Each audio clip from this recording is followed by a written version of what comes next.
Tu évites les foules, tu essaies de passer inaperçu. Chaque nuit, tu dors dans un endroit différent. Tu vois ton visage sur des affiches dans toute la ville. Tu es partout. Et ils sont à tes trousses. Non, tu n'es pas un fugitif recherché. Tout le monde sur la planète est amoureux de toi. 6 mois plus tôt, tu vis ce que tu considères être une vie monotone. Tu as toujours été le genre à rester seul dans ton coin lors d'une fête. Trop timide pour entamer une conversation avec la personne qui t'a tapé dans l'œil, mais désirant désespérément trouver quelqu'un que tu pourras appeler ton âme sœur. Un soir, alors que tu passes du temps sur les réseaux sociaux, tu remarques une étrange publicité. Un scientifique a créé de puissantes phéromones qui attirent les gens. Le chercheur souhaite trouver des volontaires pour tester ce filtre d'amour. Tu t'inscris immédiatement. Le lendemain, tu arrives au laboratoire et tu rencontres le jeune chimiste. Il te remet un échantillon de test et tu vaporises ce liquide sur ton corps. Tu ne te sens pas différent. Mais un instant plus tard, tu lèves les yeux vers le scientifique, ses pupilles sont en train de se dilater, ses joues sont rouges et il regarde timidement ses pieds. Monsieur ? Désolé, c'est juste que vous êtes la plus belle personne que j'ai jamais vue. Tu es sans voix. Mais aussi rapidement que l'effet s'est fait sentir, il disparaît. Le test est fini, il te remercie pour ta participation et tu rentres chez toi. Cette nuit-là, tu es couché dans ton lit et tu ne trouves pas le sommeil. Ces phéromones sont exactement ce qu'il te faut pour trouver ton âme sœur. Il te faut en obtenir davantage. Alors tu décides de passer à l'action. Tu t'introduis dans le laboratoire. Bien sûr, l'agent de sécurité te remarque tout de suite. Il crie « Arrêtez-vous !» Tu cours aussi vite que tu peux. Tu dévales un couloir, tu entres dans une pièce et... boum ! Dans le noir, tu as foncé contre une étagère. Des centaines de tubes à essai remplis de liquides de différentes couleurs se sont renversés sur toi. Tu sors en courant, terrifié par le bruit et le désordre que tu as fait. C'est alors que l'agent s'engage dans le couloir. « Vous voilà ! Vous allez avoir des pros... » « Oh, je suis désolé. » Ce même regard s'éclaire sur son visage. Pupilles dilatées, joues rouges. « Je ne voulais pas vous effrayer. Je vous en prie, continuez, » dit-il timidement avec un sourire ému. Tu es soulagé, mais terriblement perplexe. Ces flacons devaient contenir le filtre.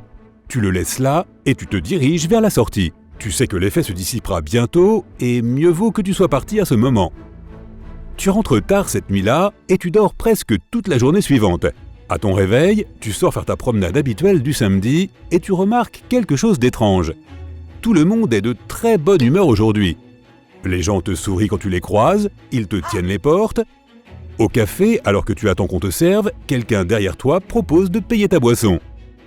Tu déclines poliment, mais même le caissier insiste. Aujourd'hui, c'est la maison qui offre. Bientôt, tu t'aperçois que tout le monde dans le café te regarde. C'est alors que tu te souviens de la nuit dernière. Le filtre, il fait encore effet et il agit sur toutes les personnes qui sont tournées vers toi. Tout ça est vraiment trop bizarre. Tu quittes cet endroit aussi vite que tu le peux. Dehors, tu tombes sur une amie à toi. Tu l'étudies quelques instants. Est-ce qu'elle va tomber amoureuse de toi ? Elle a l'air tout à fait normale. Elle est contente de te voir, vous discutez un peu et elle t'invite à une fête qui a lieu ce soir. Ça devrait être intéressant. Tu ne resteras pas dans ton coin avec le chien de ton hôte pour seule compagnie, c'est sûr. D'accord, avec plaisir, lui dis-tu en souriant. À la fête, tu es au centre de l'attention. Tout le monde veut discuter avec toi. On te demande ton numéro, on veut être ton ami sur les réseaux, on t'invite à d'autres fêtes. Ce n'est pas si facile de s'habituer à toute cette attention. Mais tu finis par t'y faire et tu te sens bien. Tu racontes une histoire et les gens t'écoutent avec admiration et te filment avec leur téléphone.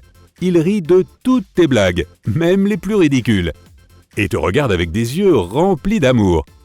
La fête touche à sa fin, tu décides de rentrer chez toi, mais tes nouveaux fans ne veulent pas que tu t'en ailles. Au début, ils te demandent poliment de rester, mais quand tu refuses gentiment, ils t'attrapent par le bras et te supplient de ne pas les laisser. Tu réussis à échapper à la foule et tu cours jusqu'à chez toi. En arrivant dans ta rue, tu remarques que quelqu'un a tagué « Je t'aime » sur le mur. Tout ça est en train de devenir un peu incontrôlable. Le matin, ce sont d'innombrables messages sur ton téléphone qui te réveillent. Tu regardes l'écran et tu es stupéfait. Cette vidéo de toi racontant des histoires et des blagues a été vue des millions de fois. Le nombre de followers ne cesse d'augmenter. Des milliers de messages arrivent chaque seconde. Les gens te disent qu'ils t'aiment et qu'ils veulent te rencontrer. Peu de temps après, tu vois ton visage aux informations. On t'a déclaré la personne la plus attirante de la planète. Des journalistes, des photographes et des centaines de parfaits inconnus crient ton nom dans les rues. La situation est complètement absurde. Tu sors dans l'espoir de faire entendre raison à tous ces gens. Mauvaise idée. La foule t'entoure immédiatement. Tout le monde te tend la main, on pointe des micros et des caméras vers toi. Certains essaient même de te serrer dans leurs bras. Tu réussis à leur échapper et tu t'enfuis. Tu te rends directement au laboratoire et tu demandes au chimiste de te donner un antidote. Mais ce même regard amoureux se lit sur son visage. Il tend les bras pour te faire un câlin. Tu prends tes jambes à ton cou. Des gens du monde entier essaient de s'installer dans ta ville. Ton visage apparaît dans des pubs à la télévision, on t'a mis sur des affiches et des posters partout dans la ville. Tu es sur les boîtes de céréales et même sur du papier toilette. On élève des statues à ton effigie, on vend tes affaires aux enchères et quelqu'un achète ta brosse à dents pour une somme exorbitante. On interroge tes amis et tes connaissances dans des documentaires et ils disent que tu es une personne merveilleuse. Des gens du monde entier apprennent ta langue. Les dirigeants de la planète s'adressent à la presse et t'invitent à visiter leur pays. Au début, tu vas te cacher chez tes parents. Le filtre n'a pas d'effet sur eux car ils t'ont toujours aimé d'un amour filial. Mais très vite, la foule finit par trouver leur adresse. C'est à ce moment que ta vie de fugitif a commencé. Et ça n'a fait qu'empirer. Tu portes un masque et une capuche pendant la journée et tu passes chaque nuit dans un hôtel différent. Tu essaies d'engager des gardes du corps, mais ils tombent fatalement amoureux de toi. Tu envisages la chirurgie plastique pour changer de visage. Les médecins complètement épris refusent de toucher à quelque chose de si beau. Et tu vis ta vie comme un loup solitaire dans l'ombre. Ta stabilité, ton intimité et même ta vie sociale ennuyeuse te manquent. Tu comprends maintenant ce que ressentent les acteurs et les musiciens. Mais eux aussi se sont mis à t'admirer. Quand tu vois tous ces visages amoureux, tu te rends compte de quelque chose. Ils ne sont pas heureux. En fait, l'amour non partagé doit être l'un des pires sentiments au monde. Tu n'es pas le seul à avoir des difficultés en ce moment. Et c'est là que tu as une idée de génie. Tu ouvres la caméra de ton téléphone et tu appuies sur « Enregistrer ». Écoutez-moi, mes chers fans, cet amour que vous ressentez pour moi est faux. J'ai fait une terrible erreur et je me suis aspergé de filtres d'amour. C'est ça qui vous envoûte.